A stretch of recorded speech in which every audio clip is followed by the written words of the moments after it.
Coming up tonight, the Republican Party is at the forefront of the news today after last night's GOP debate and today's election of a new Speaker of the House. And CitrusTV news reporter Nick Papantonis recaps last night's Injustice for All event, bringing nationwide issues it addressed here to campus. And Remembrance scholar Nina Rogers is in studio to talk about this week's events. The news you need to know. CitrusTV News live at 6 starts right now.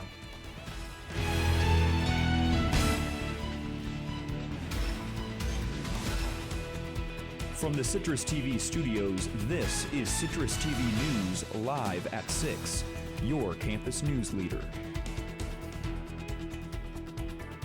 Well, good evening and thanks for joining us. I'm Max Darrow. And I'm Jessica Mendelson. Last night, SU students and members of the Syracuse community gathered in Goldstein Auditorium to discuss race in America and police brutality. That's our top story.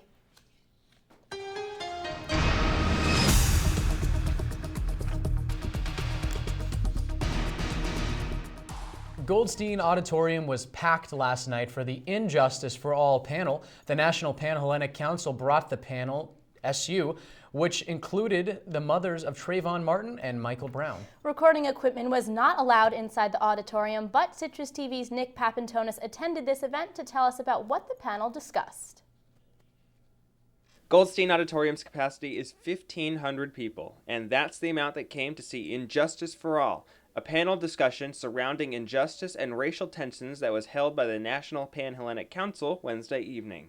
I think right now there's such an important national discussion about what it means to have justice in our society. And even though the focus right now is what's happening to African Americans, the way they're disproportionately affected by excessive force in many of these criminal situations, I think it's an important discussion for everybody to be involved in. The panel included the mothers of Michael Brown and Trayvon Martin, who talked about life without their sons and their newfound missions. Attendees came for a variety of reasons, but for most, the moment and the message were what they wanted to take away. How they've been going out throughout life, how they've been changing their community, what steps we can do here to hopefully gain a better interaction with the police here. Because we have a pretty good relationship with DPS, but just Syracuse police in general, I feel like we could have a better connection. I want to hear what they think about advancing this discussion beyond just talking about the protests or being angry. What does it take to really create justice in our society, a more fair and equal society? Now, it's just about over right now. Everyone's starting to exit the auditorium. It lasted almost 2 hours. They spoke about a range of issues, including questions from the moderator as well as some audience members. Reporting from the Shine Student Center, I'm Nick Papantonis, Citrus TV News.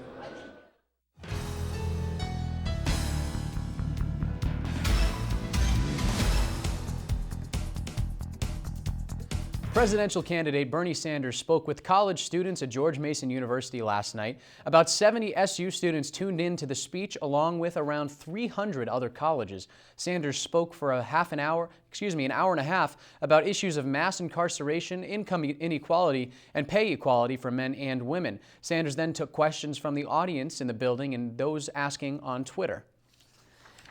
And Governor Andrew Cuomo spoke in DeWitt today. He announced the allocation of $90 billion to move the lighting company Sora to DeWitt. That move will create 420 jobs. Now, many expected Cuomo to endorse County Executive Joanne Mahoney as she runs for re-election this Thursday. Cuomo called Mahoney talented, but he failed to give her an official endorsement. She's running against Toby Shelley.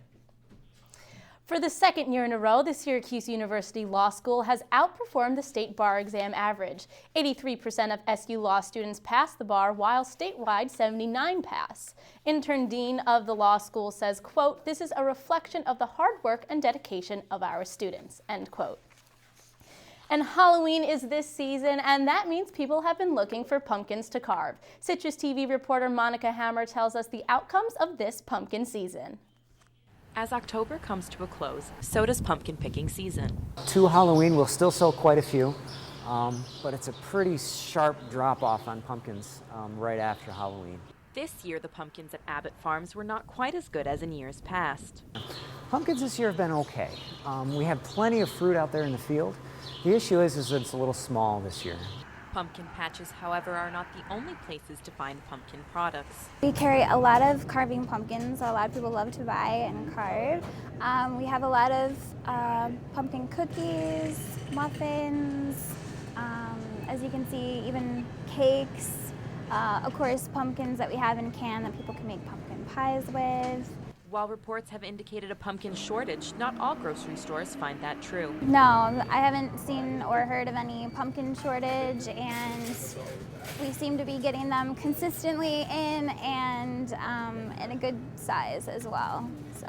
A shortage wouldn't really affect Abbott Farms. Our unique situation here on our farm is we don't do any kind of wholesale, we don't do any don't sell to any processors. For example, people who make pumpkin pies or canned pumpkin or things like that, they need to have X number of pounds of pumpkins coming in the door for them to be able to produce X number of pounds that the grocery stores want. There are, however, challenges that come along with farming.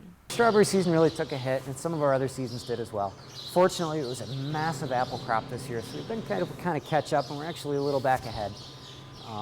So all in all, it's been a good year. It's had its challenges and trials and tribulations, but every job does. That's just the nature of farming. So. As Halloween approaches, pumpkins are going fast. That's all from the pumpkin patch. Monica Hammer, Citrus TV News.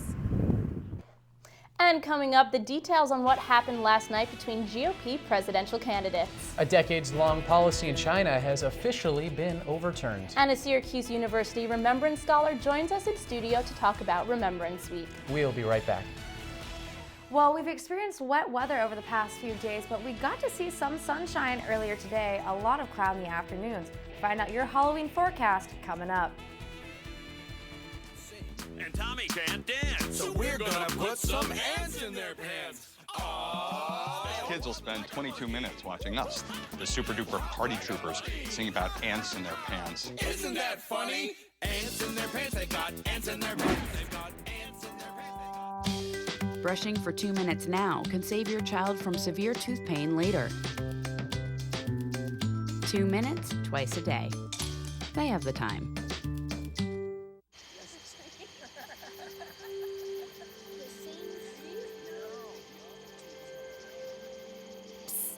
They're coming. Places, everybody. Light check. 1, 2, 1, 2. Everything looks good on our end. And lights. Come alive with the forest.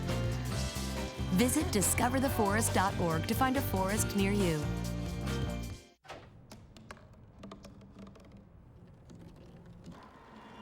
Everybody has a dream.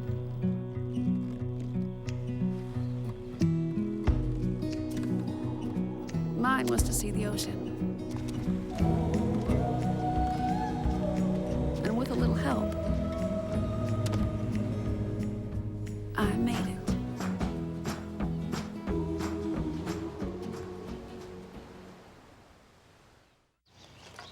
You know what, guys? There's a lot of tree branches and dry brush over here. We should probably move the bonfire over there.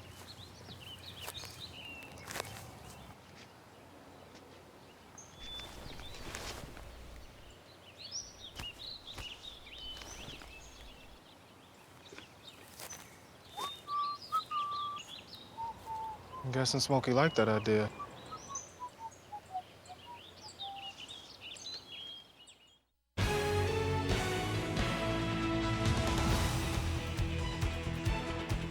In December of 1988, SU lost 35 students in the Pan Am 103 bombing over Lockerbie, Scotland. In their honor, 35 students are chosen each year to be Remembrance Scholars. In studio today is senior and Remembrance Scholar Nina Rogers. Nina, thanks for being on the show. And just first off, can you tell us what it means to be a Remembrance Scholar? It's one of the highest honors you can get at Syracuse University, and more than anything, it's a very humbling experience to carry on the legacy of those that were lost, not just SU students, but the families in Lockerbie and everyone aboard that flight. It's really an honor. Now, I know all the Remembrance Scholars have been doing events this week. Can you tell us what you guys have been up to? Yes, we started the week off with the candlelight vigil on Sunday at Hendricks Chapel. We were joined by the Mandarins and the Black Celestial Choral Ensemble. One of the victims aboard the flight, the victim that I actually represent, Keisha Whedon, was actually a member of the Black Celestial Choral Ensemble, so it meant a lot for them to join us there. Monday we did a screening of the documentary My Brother's Bomber. We've done community service on Wednesday, and tonight is the celebration of life, like an open mic night type theme. So we know that you have a rose laying ceremony tomorrow, correct? Yes. So what is that going to look like? It's the traditional event for Remembrance Week. Many people from out of state, out of Syracuse come. The families of the victims come and join us. So I believe my victim's mother will be joining us tonight in Syracuse. So all the scholars come out and say a few words about the person that we represent. And above all, we pledge to look back and act forward in their memory. Nina, thank you so much for being with us and telling us more about Remembrance Scholars. Thank you. Now, the rose-laying ceremony will take place at the Remembrance Wall at 2:03 p.m., the exact time that the plane went down. After that, the Remembrance Convocation will take place to honor the new scholars.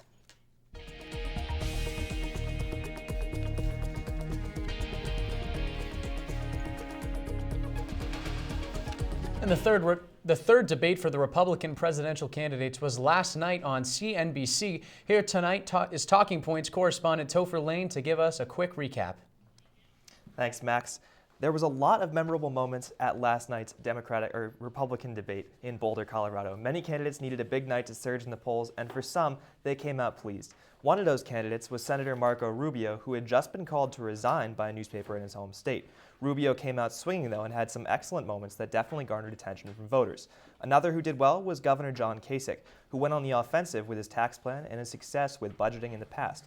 On the other hand, the front-runners were not as pleased with their results. Donald Trump and Dr. Ben Carson each struggled to pull away from the pack in spite of their top polling numbers. Trump was criticized as running a cartoon campaign, and Carson's tax plan was heavily criticized. It's possible that this debate will shake up the polls, and we could possibly see Marco Rubio jump from his current third-place spot. I'll have more details on last night's debate coming up tonight on Talking Points. And following last night's GOP debate, the House voted on a new speaker this morning after John Boehner officially stepped down. I want to express what an honor it's been to serve with all of you. The People's House is, in my view, the great embodiment of the American dream. The House is broken. We're not solving problems. We're adding to them. And I am not interested in laying blame. We are not settling scores. We are wiping the slate clean. 218 votes to win and will now act as the Speaker of the House. He was up against Nancy Pelosi, who was nominated to represent the Democratic minority. There is no term limit on being Speaker of the House, so it's unclear how long Ryan will serve for.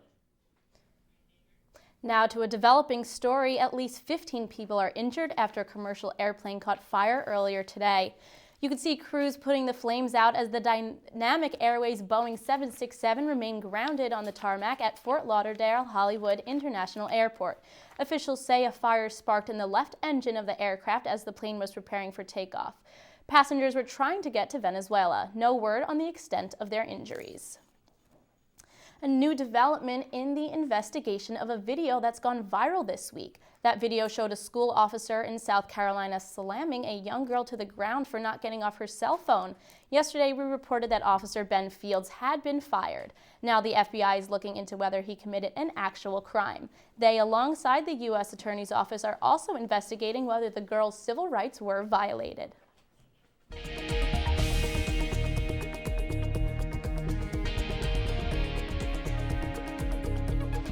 China's controversial one-child law has been lifted. The state-run news agency announced couples will now be allowed to have 2 children.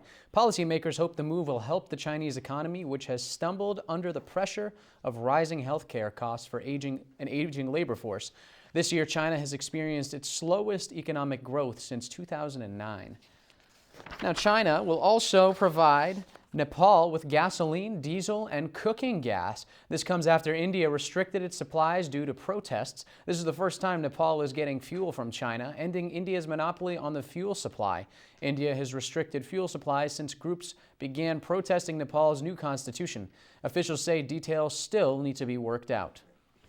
And coming up after the break, Nintendo has a new game out, but you can only play it in a way you've never done it before.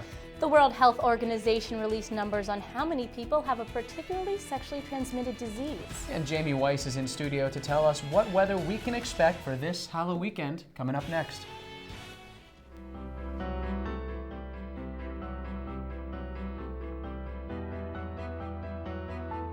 Body language can tell you all sorts of things.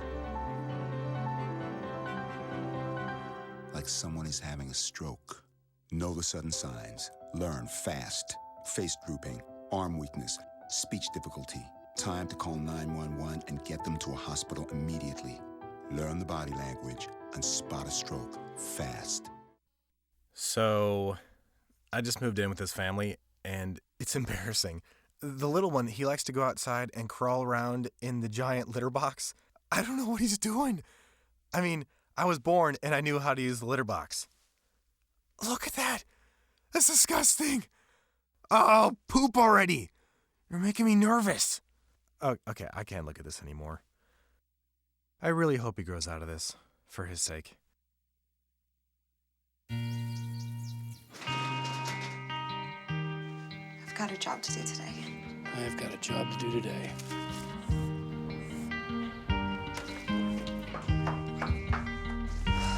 Have a good first day at work, Mom. Your donations to Goodwill fund job training programs right in your community. Feels good to start fresh, right? Sure does. And like that, you're a job creator.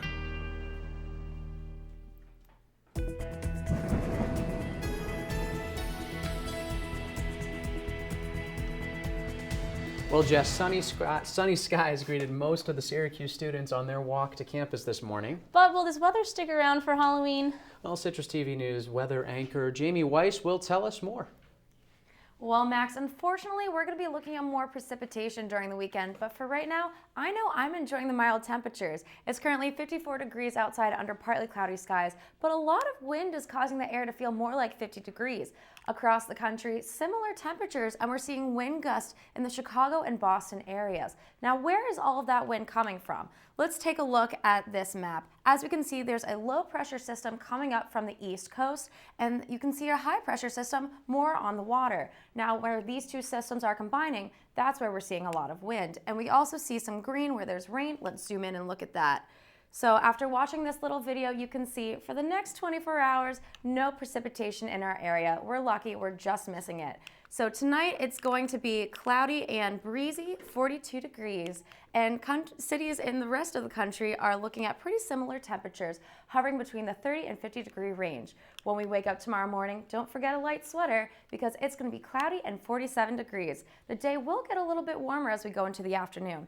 And then what we've all been waiting for, Halloween weekend. So Saturday is Halloween. If you're heading out trick-or-treating, here's what you should expect. 6 p.m., mostly cloudy, 53 degrees. And as the evening goes on, it's going to drizzle. It's going to get colder, wetter and colder as the evening goes on.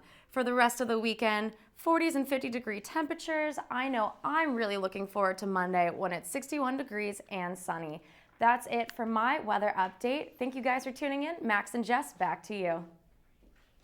The U.S. economy grew a meager 1.5% last quarter, a huge decrease from the second quarter's growth of almost 4%. The report released this morning shows economic growth is slowed from July to September when businesses stockpiled goods.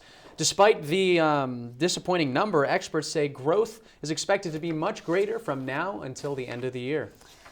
Now, according to the World Health Organization, worldwide 3.7 billion people under the age of 50 have the type of herpes that causes cold sores. Additionally, more than 400 million people have the type that causes genital herpes. The study has health officials calling for the development of a vaccine due to the link of the second type of herpes and HIV/AIDS.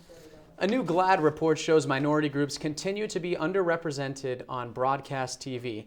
The statement showed there are no recurring trans characters on any broadcast program. By contrast, streaming services such as Netflix and HBO feature more than 50 gay and transgendered characters. And Nintendo fans, you might want to listen up because the Japanese gaming company recently announced its first game for smartphones. Executives met in Tokyo yesterday to unveil Miitomo, an app that will let players customize avatars and interact with each other. Video game market researchers are surprised it took Nintendo this long to finally develop a mobile app. Well, I guess better late than never. Well, now we turn things over to Andrew Miller with sports. Coming up next in sports, we have the baseball season finale and the basketball season opener. As always, we have you covered for everything on the Hill as well. Stay locked in to Citrus TV. How you doing? My name's Steve. My family's lived in this neighborhood for years. Recently, things got so tight, we had to go to our local food bank for help. I lost a lot of sleep worrying about what the neighbors might think. That is until I saw them there, too. How'd I do, Steve? A little stiff. You could have done a little better. What? Come on. You know, I have an Academy Award. Yeah, but not for playing me. Play a role in ending hunger. Visit feedingamerica.org/hunger and find your local food bank. Thank you, dear. Well, you're very supple. Just like I was at your age. Back then, I was a sex expert.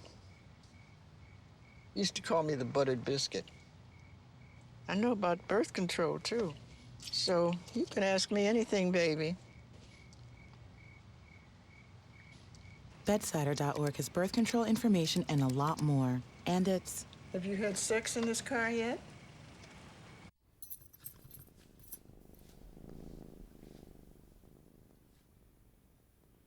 There's a shelter pet who wants to meet you.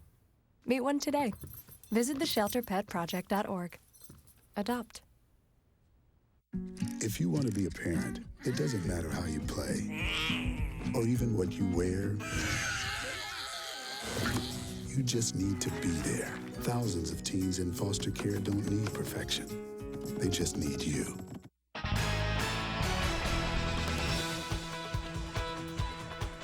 Going into last night, only 2 teams in the past 16 World Series have come back from down 1-0. And after last night, the Mets are even further in the hole after dropping Game 2 to the Royals 7-1. Johnny Cueto tossed a complete game for the Royals, and the first in the World Series since 1991. He allowed just 2 hits and 1 run on the evening.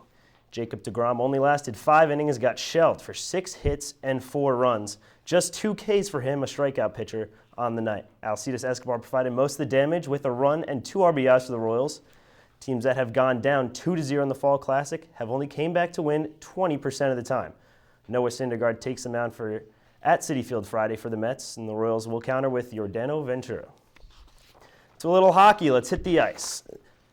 The Crunch were on the road in Toronto last night, and in the first period, Nikita Shoshkanov threw it towards the net. Richard Clune, picks up the rebound, cashes it in 1-1. Later first period, nice stress pass there to Ty McGinn. He centers to Joel Vermeen. Wicked wrister, top shelf.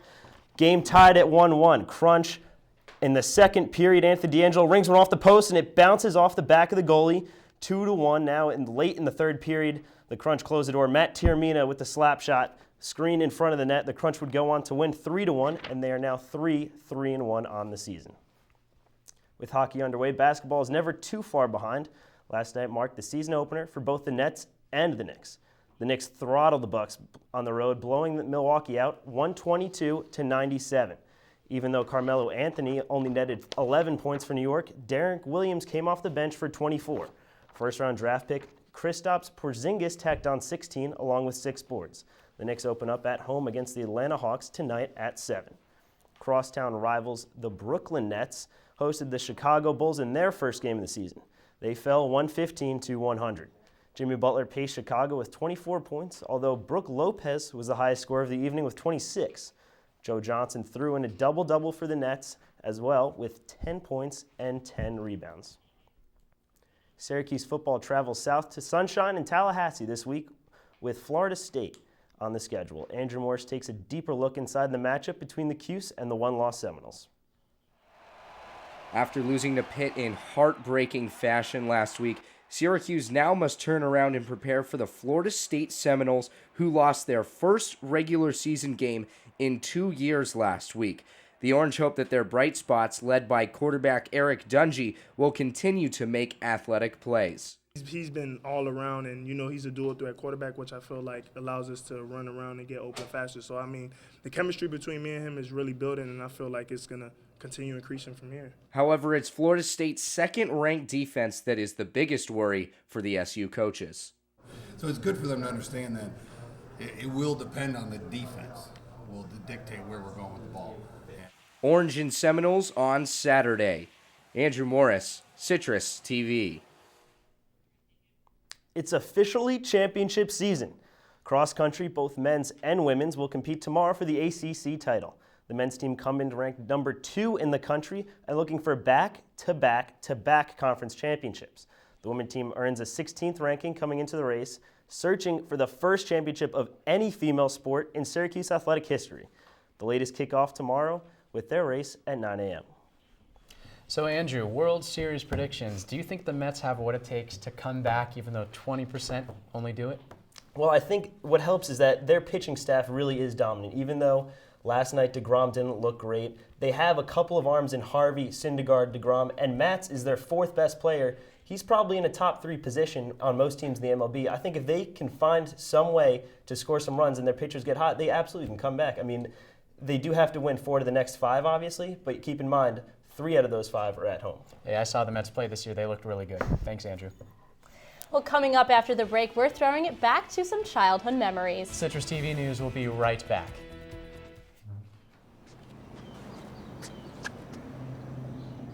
Here is my handle and here is my spout. When I get all steamed up, then I shout. Tip me over and pour me out. Oh. The smallest moments can have the biggest impact on a child's life. Cheers. Take time to be a dad today.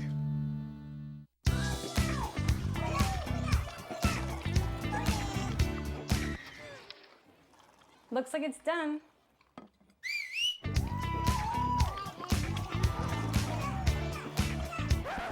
Don't let salmonella get funky with your chicken. On average, 1 in 6 Americans will get a foodborne illness this year.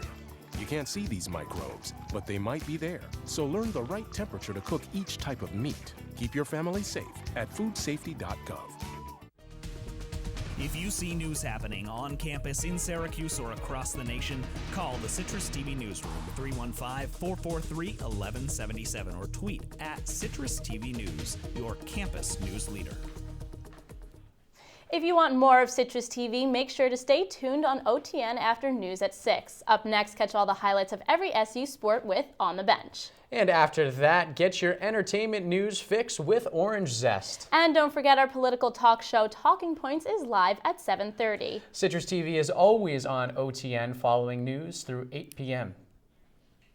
Well, Jamie, back with weather. So our Halloween weekend is looking pretty good so far. Pretty good. A little bit of rain Halloween night, though. So if you are going out trick-or-treating or if you'll be out going to a Halloween party, make sure you incorporate either a rain jacket or a coat into your costume. You're going to need it to stay dry. So Monica mentioned pumpkin picking is still happening. If I were to go pumpkin picking, say, this weekend, is it going to be a good weekend to go? It'll be a good weekend to go if you're going Sunday, the day after Halloween. Just wait until about noonish. Then the rain should have all cleared out and we should be all dry for the rest of the week. Great, Jamie. Thanks for Halloween and pumpkin picking. Well, this week for our Throwback Thursday, we're taking things back to Halloween. Let's start things off with, looks like Jessica. Yes, that is What one. are you?